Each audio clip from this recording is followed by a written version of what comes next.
রাশিয়াকে কাবু করতে একের পর এক নিষেধাজ্ঞা দিয়েই চলেছে ইউরোপীয় ইউনিয়ন ইইউ। এরই ধারাবাহিকতায় সোমবার দেশটির ওপর নতুন করে ১৪ দফার অর্থনৈতিক নিষেধাজ্ঞা দেয়া হয়েছে। নতুন নিষেধাজ্ঞায় জ্বালানি, বাণিজ্য সহ রুশ অর্থনীতির গুরুত্বপূর্ণ খাতগুলোকে লক্ষ্যবস্তু করা হয়েছে। রাশিয়ার ১১৬ প্রতিষ্ঠান ও ব্যক্তি রয়েছে এই নিষেধাজ্ঞার আওতায়। এই সিদ্ধান্তের তীব্র নিন্দা জানাচ্ছে ক্রেমলিন। এক প্রতিক্রিয়ায় ইইউতে নিযুক্ত রাশিয়ার রাষ্ট্রদূত বলেন, এসব নিষেধাজ্ঞার মধ্য দিয়ে ইউরোপ নিজেই নিজের গায়ে আগুন দিচ্ছে। এতে করে ইউরোপের বাণিজ্য ব্যাপক মাত্রায় আক্রান্ত হবে।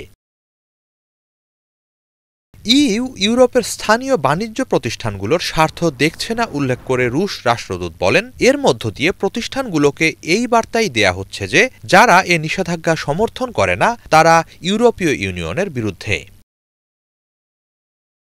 এদিকে ইউরোপে রাশিয়ার জব্দ করা সম্পদের মুনাফা থেকে আগামী মাসে ইউক্রেনকে ১.৪ বিলিয়ন ইউরো সহায়তা দেওয়ার সিদ্ধান্ত নিয়েছে ইইউ।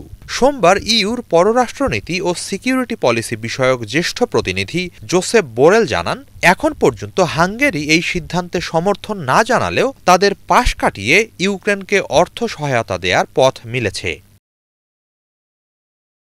তবে এর বিরোধিতা জানিয়ে হাঙ্গেরি বলছে, এর মধ্য দিয়ে ইইউ লজ্জাজনকভাবে ইউনিয়নের সাধারণ বিধিবিধান লঙ্ঘন করছে।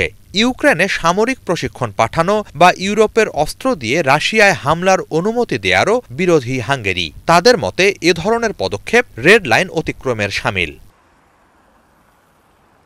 ২০২২ সালের ফেব্রুয়ারিতে ইউক্রেন যুদ্ধ শুরুর পর থেকে এখন পর্যন্ত রাশিয়ার প্রায় ৩০০ বিলিয়ন মার্কিন ডলারের সম্পদ জব্দ করেছে যুক্তরাষ্ট্র ও ইউরোপ। বিশাল এই সম্পদের মুনাফা থেকে নিয়মিত ইউক্রেনকে সহায়তা দিয়ে যাওয়ার সিদ্ধান্ত নিয়েছে ইউরোপীয় ইউনিয়ন। হিজল জোবায়ের, বাংলাভিশন।